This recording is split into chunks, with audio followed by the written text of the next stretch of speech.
Welcome to another episode of the National Agenda, your go-to political show where we discuss all the pressing national issues. You know that for the National Agenda, if it's about an issue that is of national interest, we will give the grassroots the opportunity to be heard. And in the same vein, we give the policymakers the opportunity to also make their policies known to the public. Today, we have a pressing issue to discuss, the 2026 NPP Presidential Primaries. We know that somewhere in July, they went for a delegate congress, if I should say, in Legon. And one of the things that they sought to do was to ensure that their party was unified. They sought to also implement some form of reforms for their party. One of the things that they also did was that they set a date for their presidential primaries.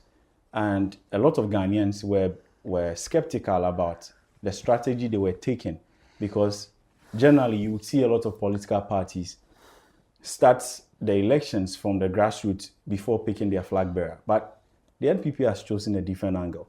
Today, we are going to discuss their presidential primaries, which is set to happen on the 31st of January next year. And I have two important personalities in the studio today to help me discuss these pressing issues. One is a regular, and one is an individual who is gracing us with his presence on the studio or in the studio today. So I'll go straight to him and allow him to do the introduction. Well, my name is Osman Dawood, and first of all, I would like to say a very good evening to you and good evening to your listeners, and I'm happy to be here. Thank you so much. We are grateful for having you. And The next person, like I said, is a regular. Daniel from Pond. Oh, the executive secretary to the NPP's national treasurer, Dr. Dramina. Danny, it's good to have you in the studio again. Good to be here. Good to be here. Gentlemen, you're welcome. Thank you very much. Yes, and so today, straight to the point. Danny, let me start from you. What is your general impression on all that is happening with regards to your upcoming presidential primaries, if I should say? Thank you so much. I'll first would like to extend my regards to my boss, Dr. Charles Dramina, the National Treasurer and the incoming General Secretary of the NPP. You keep saying income. Yeah, it's an open secret. He will be contested for the position of General Secretary. Okay. We wish him all the best. We hope that he wins that election.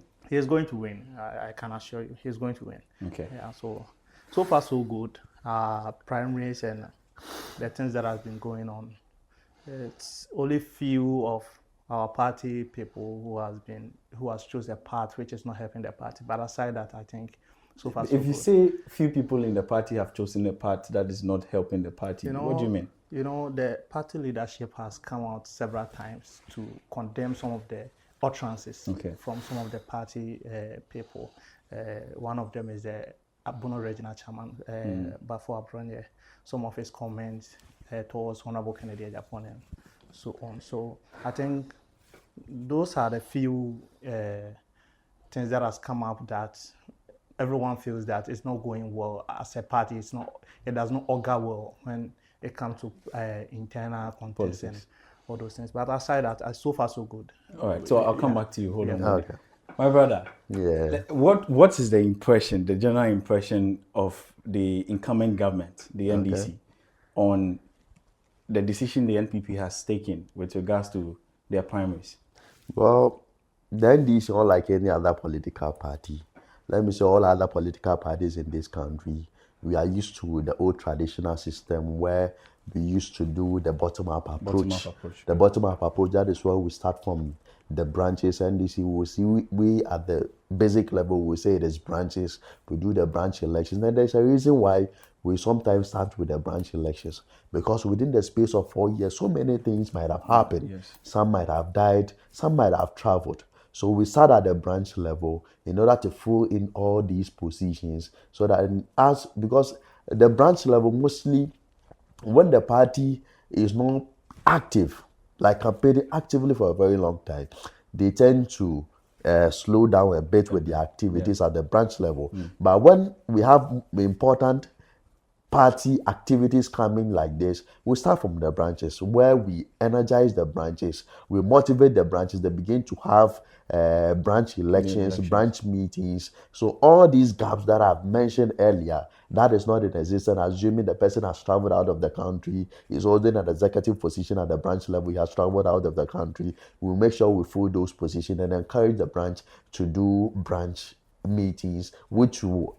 make the branch more active. They will move to the constituency because exactly it's the branch that elects the constituency. So we'll go to the constituency and also elect our constituency executives. Then we realize that from the branch moving to the constituency, to the region, to the national, everything is inactive, everything is in motion. By this time around, we are seeing a different dynamic where the MPP sought to start their election right from the presidential primaries down to, for we the NDC, actually it's a new thing to us and it's a new to our political discourse. And we are looking forward to see the advice, the important lessons we can learn from these things, and that in itself will guide us as to how we'll make our decisions moving forward. So clearly it is an important... Sorry to come to, but on the issue of looking to see what you can learn from it, it kind of looks like the NDC is following the activities of the MPP when it comes to this upcoming election keenly. Yes. And talking about what you can learn from it, what is it that you would want to see on the 31st of January when the primaries is happening? Well, for where we sit, if we want to make critical analysis as to what is going to, we foresee so many dangers associated with the kind of decisions. One, starting the presidential primaries right from the top to the bottom. One, some of the challenges it's going to create is that, one, any person or any leader that emerges victorious in the presidential election automatically will have control over all other elections moving from to the bottom. Clearly, that is going to be in such a way that if you do not align with the leader who has won the election at the branch level, at the constituency level, at the regional level, you are going to be sabotaged. Assuming you belong to Ken and Baumia wins.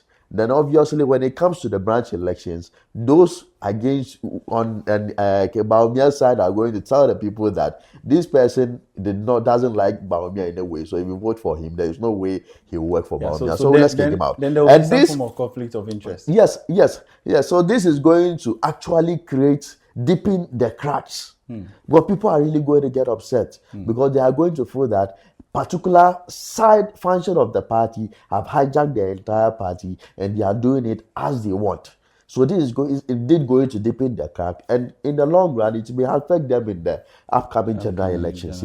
So these are some of the dangers we see. But however, like I said, we as a political party, NPP are our major contenders when it comes to these political issues. So we are looking forward. We are looking at how these things will turn out to be, in as much as we have envisioned some of the dangers that may come out of this kind of decisions that they have made. But we are trying to see what we can learn from it as a political party. So in moving forward, we see how best we can also shape our decisions in order to move our party forward. Right. That's fair.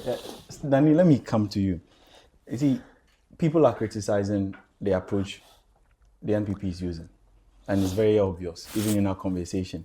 Now, one of the things that I am in the known of is the fact that some elections must happen from the grassroots level, so that these people may even form a part of your delegate, who would then help in selecting your flag bearer. Like you said, here's the case, you are choosing a flag bearer before allowing those ones to happen. We know that some form of reforms were put in place during your delegate congress.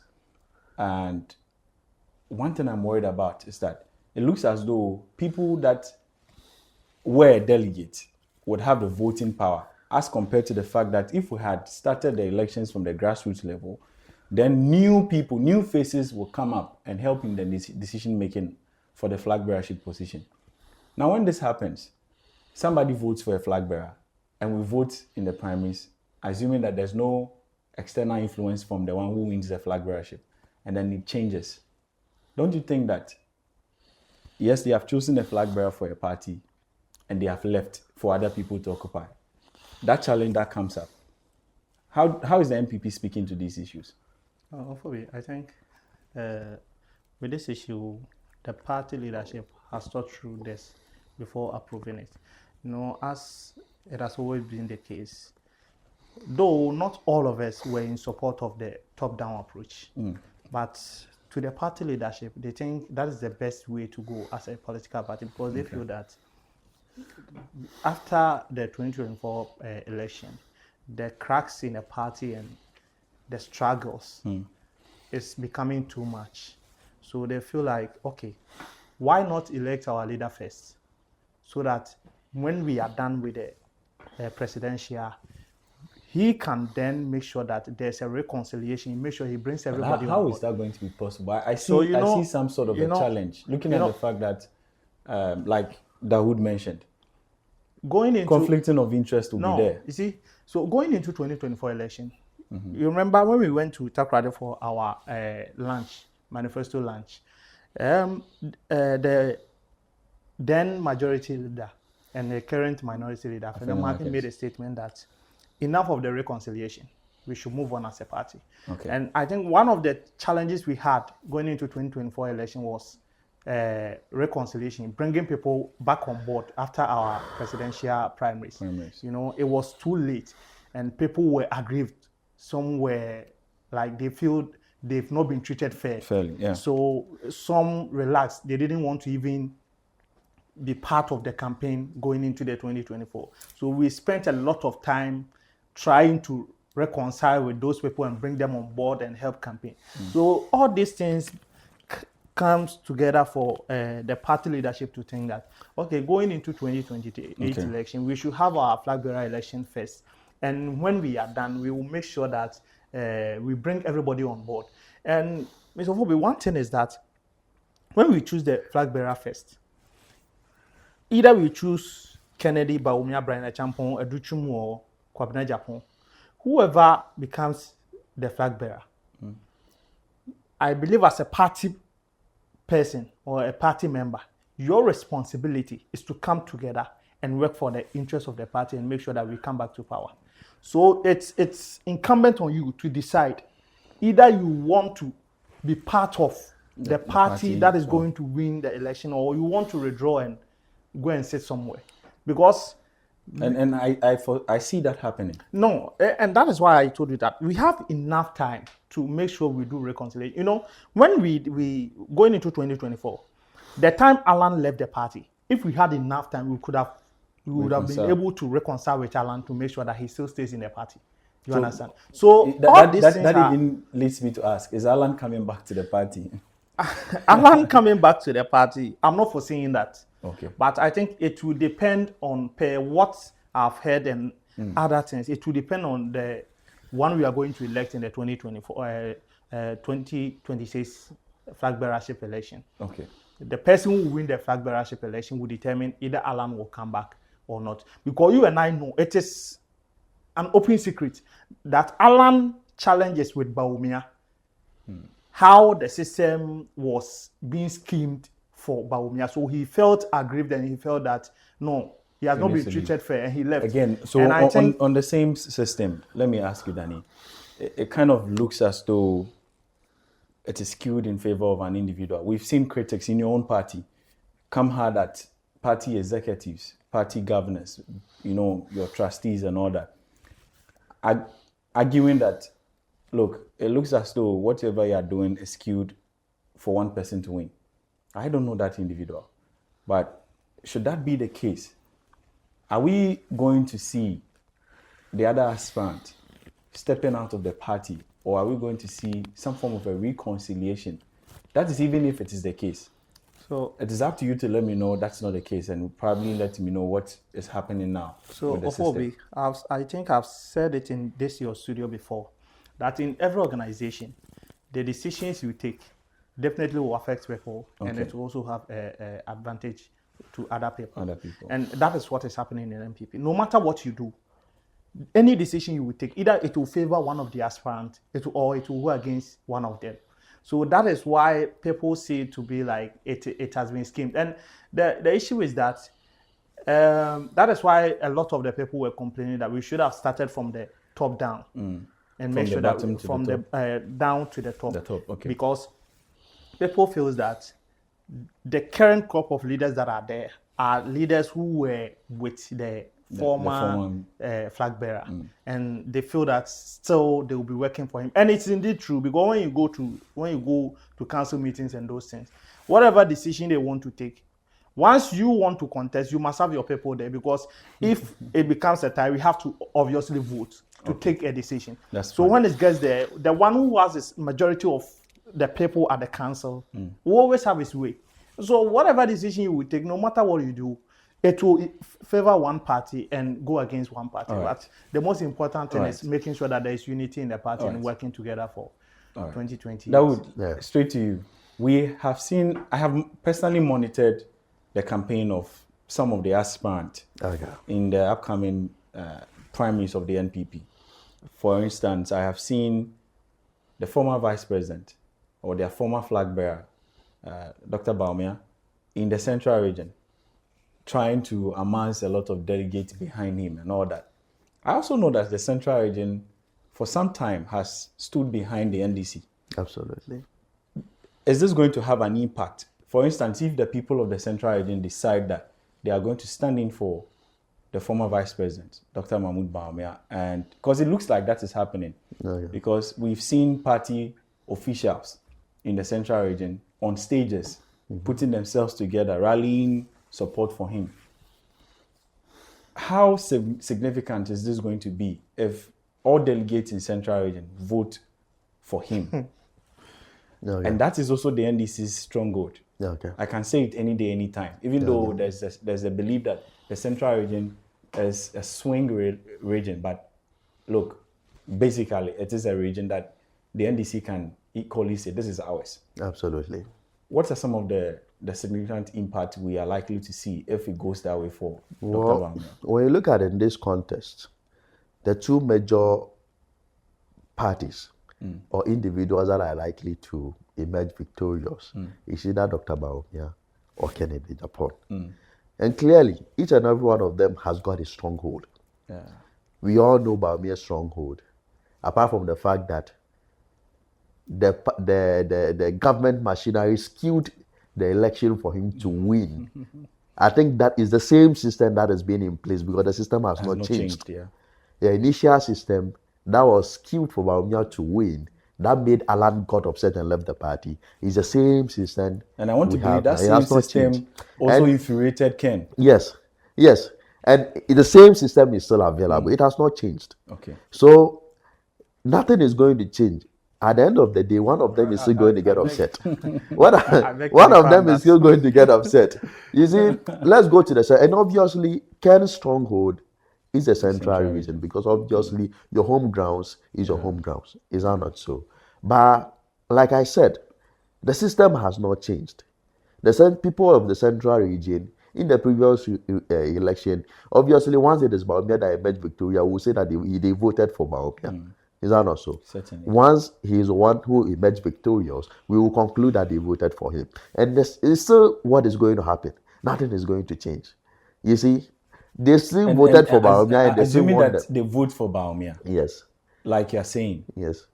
How impactful would it be on the NDC? Because it is also the it will not have any impact on us, because the NDC do not fear a candidate who has lost by 1.7 million votes. We do not fear such a candidate. And clearly we all know that as a candidate, there are basic things that delegates, or let me say voters, look in order to vote for a candidate. One, we are looking at, we will judge you by your stewardship.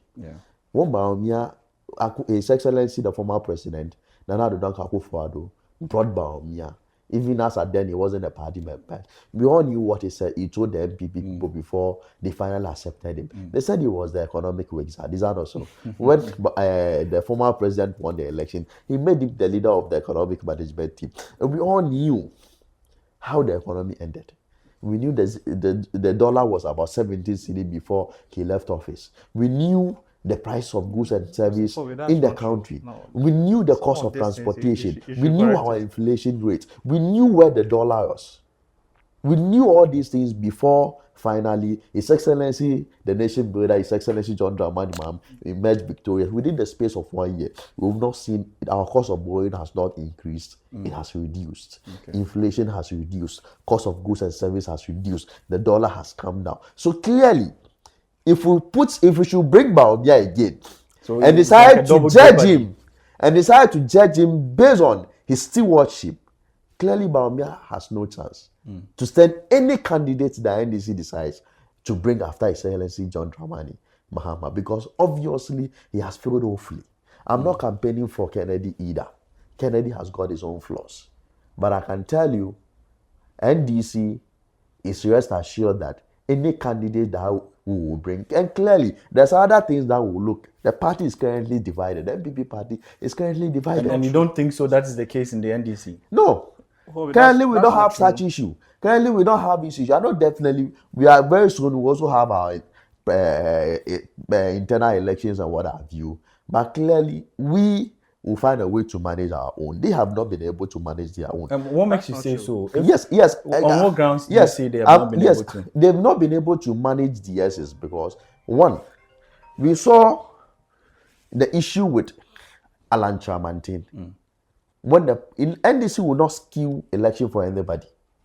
NDC will not skew the election. The government machinery will not skew the election to favor anybody. But obviously, we saw what happened with Kennedy Japan, Bawumia and Alan Chamantin. And obviously, it's the same system that is being in place. So nothing is going to, at the end of the day, look, Bawumia is going to win. Kennedy is going to get upset. The crack is going to deepen. The people from Ken's camp. hold on. What the Let me tell you, NDC let me- NDC the wants, people and that's from not Ken's going to camp. happen. No. The people from See, Ken. Let you me see, conclude. Let what me he's conclude. saying, Let that's me what they conclude. want, but The that's not what happened. people. The people from Ken's you camp. conclude. The people from Ken's camp are still not going to vote for the party, and NDC will still have its way through. Oh. That is what is going to happen.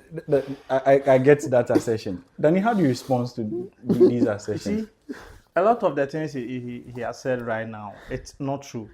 Okay, so on the division in the party, how do you respond disagree to with it? him when he say the NPP is Divided? It's not true. You know, when you are going into internal contest, all these things happen. And Mr. Fobi, let it be on record. He should know that his party has never faced a fierce contest like we've done in NPP. Since 92, Jerry handed over to Atamils. There wasn't any fierce contest with that of Atamils. You believe so? Yes, there wasn't any fierce contest compared to that of NPP. 2008, when Mills took over, he died. Mahama took over from Mills. They haven't had any fierce contest. Mahama, who contested Mahama? Tell me one person who stood against Mahama in the party. They've not had those contests in their party. So that is why he's here bragging that in their party, those things will not happen. But if we are going into 2028, we will see. This is the case that Asiadun Katia will be contesting, Julius Debra will be contesting, Eric Opoku and all those people we are hearing. You will see what will happen to the NDC. So they shouldn't brag. They've not been there. We have been there. They shouldn't brag. Okay, Danny, let me quickly find out. Is Dr. Mahmoud Bawumia winning?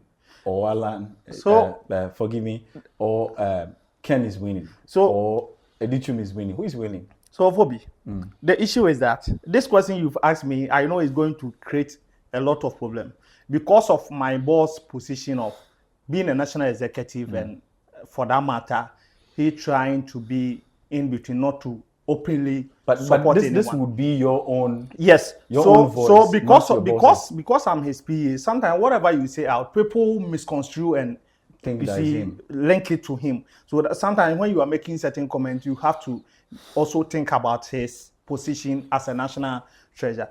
But you know, I started working with my boss this year around March. And you know, before I started working with him, I've already made my decision of supporting Kennedy Japan. Okay. And that one I will not hide away from it. It's my personal principle and belief and position that I believe that Kennedy Japan is the one who can win us power going into 2028 election. And so he is that, because let me tell you, 2028 election is going to be more of personality. Okay. That is one thing the NPP should know. Okay. 2028 election is going to be more of personality because it seems Ghanaians are fed up with NPP, NDC. Whenever they are coming to power, some of the things they say. Because Mahama, obviously, when he was coming, one of the challenges we have as a country as we speak is the employment for the youth. Okay. That is one of the biggest challenges. Yes, and when the NDC was coming to power, I'm coming. That's a challenge. But we've seen an introduction of the Ejumara project. I have told you several times that Ejumara is not a sustainable job for the youth. You and I know. You made that analysis. Yes, I made that analysis with NAPCO. It's not sustainable. You understand? They are not on the payroll of the Registrar and Accountant General. It is some allowances we are giving them. We shouldn't deceive ourselves as a country. I think that based on my own research, the Ejumara project is taking a different format. Unlike it's taking the format of an apprenticeship thing, entrepreneurship. So we empower people, we give them the resources, right? That's what I read from the budget. So Ofobi, if you empower the people, you giving them training and all those things. NPP did say, when we're in government, don't forget we did say, we empowered people, we trained people. But what was the end? You understand? And there's even the coders program, which is also taking. How far with the coders program? Oh, people. It's a long way. So, Ofobi, you see, sometimes you shouldn't forget the country in which we are in. We've always tried to create the impression that this is what we are doing. The end result does not give us what we want. So we shouldn't deceive ourselves. When the NDC was campaigning in 2024, their major campaign message was a 24-hour economy. Tell me if I'm lying. How far with the 24-hour economy? Last week I told you how much budget did they make for 24-hour economy? If it was the topmost priority of the NDC, that should have had the highest amount of resources allocation. But what happened? So it means that going into 2028 election, and you know, Ofobi, here is the case. Mahama is now giving a free tertiary level 100 fee. Yes. So obviously it will increase the number of people who are going to university. It will increase the number of people who will be graduating every year. What are the jobs for those people who are graduating? What are they coming to do? So going into 2028 election, I believe that it's more of personality. Who can do what at what time? And Kennedy, even being a businessman, look at the kind of things Kennedy has done for the country. And now people believe that the country? Yes. Ofobi, if as a private person, he has been able to employ more than 7,000 people. He has done something for the country. So imagine all these 7,000 people are unemployed. It's a threat to the security of this country. But so when I say to the country, you should understand. Is he the only person who has employed 7,000 people? So you see, when you tell me right now that you want to do something, you must first show me what you have done before. That is how I'm going to believe you. And that is why I'm telling you that going into 2028 is going to be more of personality. If you are campaigning and you say you are coming to create jobs, what have you done? What job have you created before? You must show me something that this is what I've done before. The one that if we give you 1 CD and you are able to double it to 5 CDs, if tomorrow you say you need 10 CD, because of what you've been able to do, I will give it to you because I know you can deliver. That is what the Ghanaian people are going to base on. And you know, because people have lost hope in this democracy, the democracy we are practicing now. People feel that you say so because if people have lost hope, I don't think that people would to election centers. When you look at the Global Info, their research that they did last year, before we even went into the 2024 election, a lot of people were even opting for military rule because they feel that where the direction the country was going, it's not in a good direction. So majority of Ghanaians were opting for military rule. So is Ken going to push us to get a military rule? He is not going to push us to get to the military rule.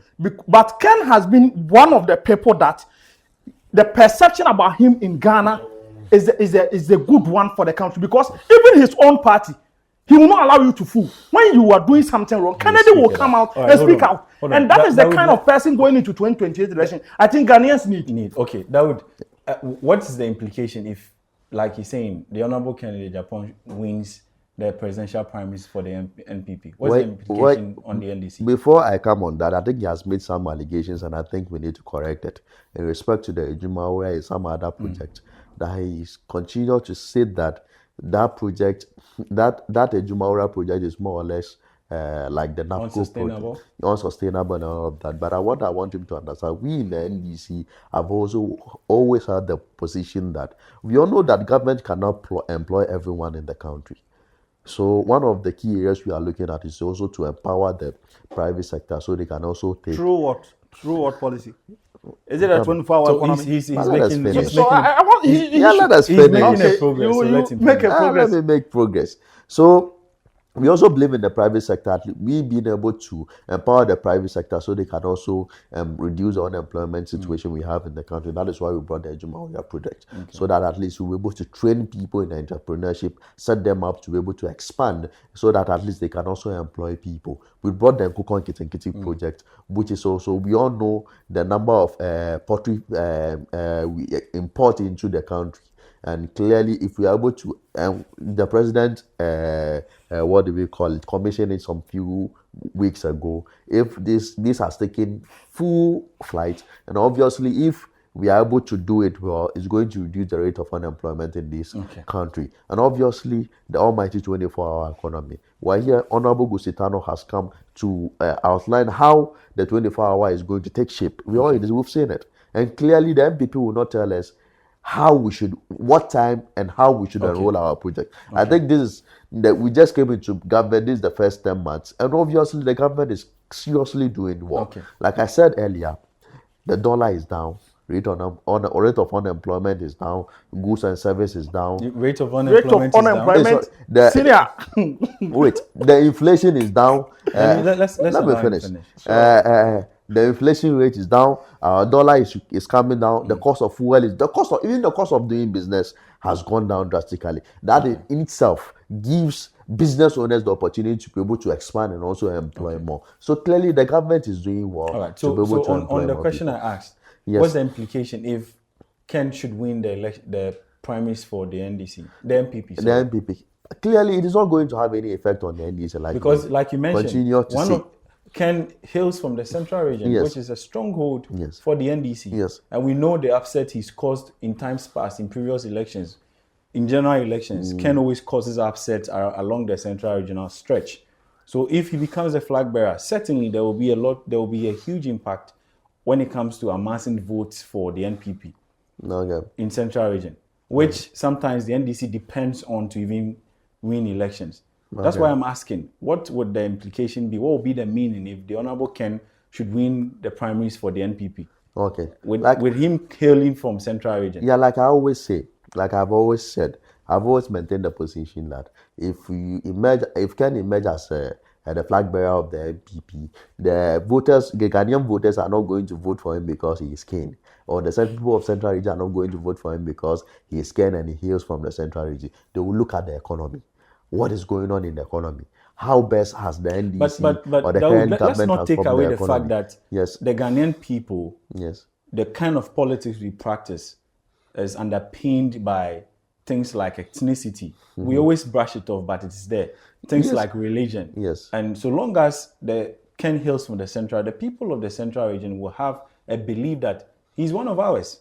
And these things will definitely play out. It plays out almost all the time. One of the reasons why I know on record that the Honorable Ken will find it difficult campaigning in the northern part of the country is the fact that his strongest competitor hails from the northern part of the country. So let's not belittle the fact that people will not vote on that lines. So it will have a tremendous impact. Yes, we are not belittling the fact that ethnicity plays role in our political discourse. But what I want to tell you is that beyond the ethnicity, there are certain things that voters want to look before they vote for a candidate. They look at the person.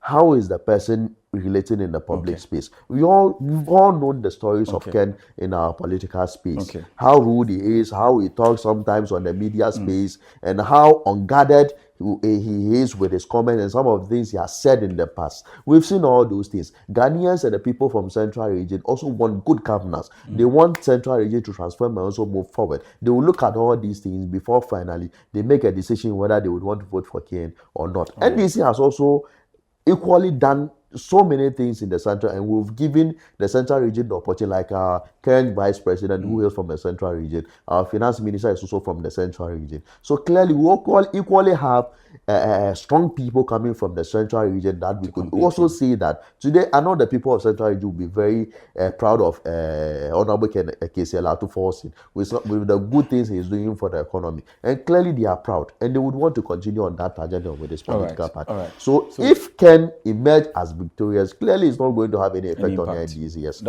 Yes, they say it's not going to have any impact. But then let me ask you the last one. Then probably we sign off. The no proxy voting. This is the first time your party is taking this decision. What is the intended purpose? And what are we to expect? I think no proxy is a decision from the Presidential Election Committee. Okay. And I think when you look at the basis of which they are saying no proxy, I don't have any problem with it. What I think was it's the the basis right for the purpose of education? Mr. Phoebe, the proxy, the idea of proxy was the people who are outside the country and who cannot vote. Last 2023 election, we had only 76 people registering for proxy. So what's the impact of proxy on the election? I don't know why it doesn't have any. For instance, if you need a vote to be declared as the flag bearer, then you need one of the 75. Ophobi, let me tell you, in the wisdom of the Presidential Election Committee, they have their reason for saying no proxy. And what was the reason? Sometimes some of these things we don't want to discuss it outside because it's internal politics. Because the other candidate feels that it's also a way of people also rigging the election. It's a rigging tool for other candidates. So somebody could lay hands on the names of this group of people and probably... That's not even the case. How is it? Explain to us. The proxy voting, even when you are in Ghana, you can do proxy. So sometimes it is believed that some people, when they feel like, if I am Kennedy Japan and I feel like you're Phoebe, I want you to vote for me. I've talked to you, but I know that you are supporting, let's say, Bawumia. I can speak to someone who, like, you respect so much that when he talks, you cannot do anything about it. Yes, do anything about it. The person talks to you, then I don't trust you that even after the person talking to you, that's what you are going to do. So then you go into agreement with me, then you proxy your vote. Then I will let someone who I believe in to go and vote. So before we will even go into the election, you will see that people have been able to even manage to influence about 30,000 people and make sure that they are on proxy for his benefit. So, and it's not like they are just saying it. People have been able to prove. And that is why the committee feels that in order to have a free, fair, and transparent election, this is the way to go. We are not going to allow proxy because after all, the proxy, it was only 76 people. So those 76, and besides, our party constitution, there is nowhere that it is stated that there should be proxy voting. It is the discretion of the committee that has been set up to organize the election. So this time around, the discretion of the committee, the Presidential Election Committee, is that they are not going to allow proxy. And I think it is fair. And to that NDC, they are afraid of Honorable Kennedy Japan. Everything they are saying, you know, the kind of thing. I mean, sometimes I laugh when I hear the NDC say how Kennedy Japan talk in public and do all those things. See, I mean, everybody has got their own. That is it. And besides, so, you see, I mean, let's not even the culture of this country is that when you speak the truth, people see you to be rude. So then the Honorable Ken is seen as somebody who tells the truth. Yes, he tells the truth. Ken, if it is red, Ken will tell you it is red. And he doesn't care whether you are his party person, whether you are... When we were going into 2023 presidential election... I'm pushing you to give me your last words because we need to sign up. So, fine. So, giving you my last words, I think going into 2026 31st January election, I am appealing to the delegates that we don't want just a flag bearer. We want to take power from the NDC come 2028. And as I speak with you, the only person that I think within NPP, he can help us capture power in 2028 is Honorable Kennedy Japan. Because I believe in him. Because going into 2028 election, as I've said earlier, it's not going to be just election. It's going to be personality. And if it is the personality, then I think Honorable Kennedy Japan is the best candidate to present to Ghanaians. And they are going to buy Honorable Kennedy Japan come 2020 because the NDC, obviously, after Mahama, they don't have any candidate that can stand the chance of winning 2028 election. All right. So that is why they've been running That would be up your and last down. word. Okay, for me, Your last words. if you had one of the reasons why MPP decided to do the top-bottom approach, they said they wanted to give whoever emerges victorious more time to be able to compete. I know you have said that, but I want to tell the MPP that giving the person more time doesn't mean it's going to be effective. What actually wins the election is grassroots support, unity, and how the likability of the party, how the people are able to buy the candidate, whether he's marketable or not.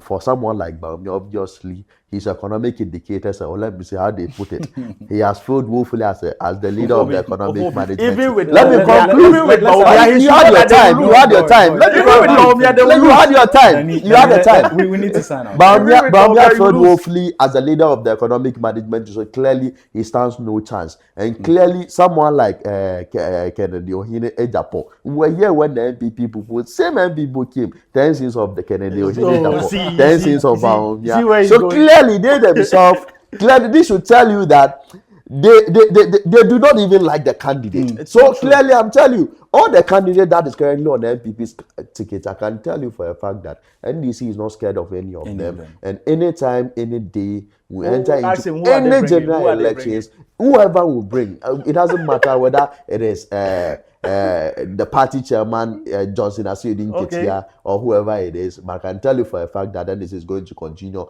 to remain victorious, looking at what we have done and what we continue to do for the Ghanaian people. Thank you very much. Thank you so much, gentlemen. It's been a very insightful conversation today, and we hope and pray that your candidate emerges. Kennedy will win. And we will come back to this studio. He's going to win 31st January. Yeah. Viewers out there, this has been the national agenda.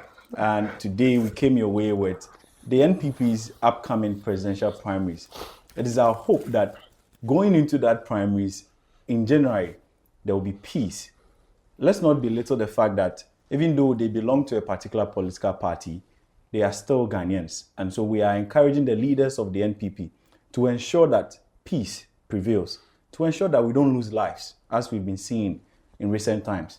It is also our prayer that those of the opposition party would continue to rally with them in solidarity with some form of prayer so that the peace of this country is maintained. And in the long run, in 2028, let's have a fruitful election. Let me encourage you to go to all our social media handles and follow us. Please, let's get interactive. I always say on this show that let me know what you are thinking on the matters we have discussed. You never know, maybe one day your comment will be aired on the studio and one day you'll be my guest. My name still remains Samuel Ofoyubanfo. See you in the next episode.